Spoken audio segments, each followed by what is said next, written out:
ఇక్కడ కేజీ చీరలు కొంటే అర కేజీ చీరలు ఫ్రీ అంట. మంగళ్య షాపింగ్ మాల్ కేజీల్లో సేల్, టన్నుల్లో ఆనందం. కాలం తెచ్చిన కరువు కాదు, కాంగ్రెస్ తెచ్చిన కరువు అంటూ కేటీఆర్ చేసిన వ్యాఖ్యలపై డిప్యూటీ సీఎం మల్లుభట్టి విక్రమార్క తీవ్ర స్థాయిలో మండిపడ్డారు. 10 సంవత్సరాలు మంత్రిగా పనిచేసి అమెరికాలో చదువుకున్న కేటీఆర్ కు ప్రపంచ వాతావరణ మార్పులు ఎల్ నినో ప్రభావంపై కనీస అవగాహన లేకపోవడం విడ్డూరంగా ఉందని ఎద్దేవా చేశారు. పెసిఫిక్ మహాసముద్రంలో ఏర్పడిన ఎల్ నినో ప్రభావం వల్లే కరువు పరిస్థితులు ఏర్పడ్డాయని ప్రపంచవ్యాప్తంగా ఉన్న శాస్త్రవేత్తలు, నిపుణులు వివరిస్తున్నారని గుర్తు చేశారు. తెలంగాణకు 1000 కిలోమీటర్ల దూరంలో ఉన్న పెసిఫిక్ మహాసముద్రానికి ముఖ్యమంత్రి వెళ్లి ఏమైనా విపత్తులు సృష్టిస్తే ఇక్కడ కరువు వచ్చిందా?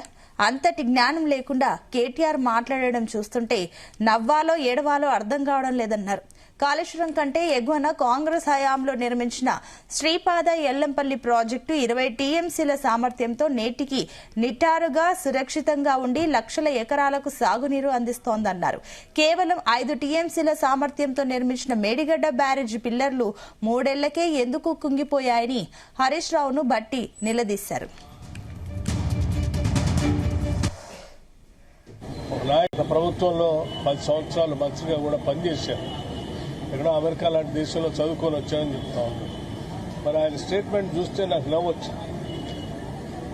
ఇది కాలం తెచ్చిన కరువు కాదు, కాంగ్రెస్ తెచ్చిన కరువు అని మాట్లాడారు. నాకు ఆశ్చర్యం అనిపించింది. మరి మా ముఖ్యమంత్రి, కాంగ్రెస్ ముఖ్యమంత్రి రేవంత్ రెడ్డి గారు ఏమన్నా ఇక్కడ నుంచి 4 నుంచి 5,000 కిలోమీటర్లు ఉంటుంది పాసిఫిక్ ఓషన్. వెస్ట్ పాసిఫిక్ ఓషన్లో ఉత్పన్నమైనటువంటి ఈ ఎల్ నినో ప్రభావం ఇది ఇక్కడ నుంచి చూస్తే, తెలంగాణ నుంచి చూస్తే 4,000 నుంచి 5,000 కిలోమీటర్లు దూరం ఉంటుంది.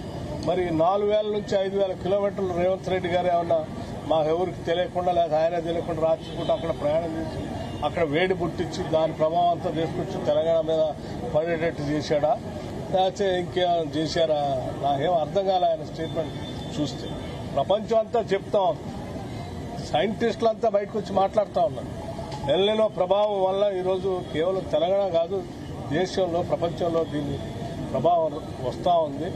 హీట్ వేవ్స్ అన్నిటి క్రియేట్ కావటం వల్ల ఆ హీట్ వాటర్ అంతా ఒక పక్క సముద్రంలో నీళ్ళని ఒక పక్క పోవటం, ఆ తర్వాత దాని ప్రభావం అంతా కూడా ఈ వాతావరణం మీద ఏర్పడి ఆ ఋతుపవనాల గాలి ప్రభావం స్పీడ్ కూడా తగ్గించడం వల్ల ఇవన్నీ జరుగుతూ ఉందని చెప్తా ఉంటే, మరి నేను చదువుకున్న పెద్ద మనిషి ఎట్ట మాట్లాడి నాకు అర్థం కాదు.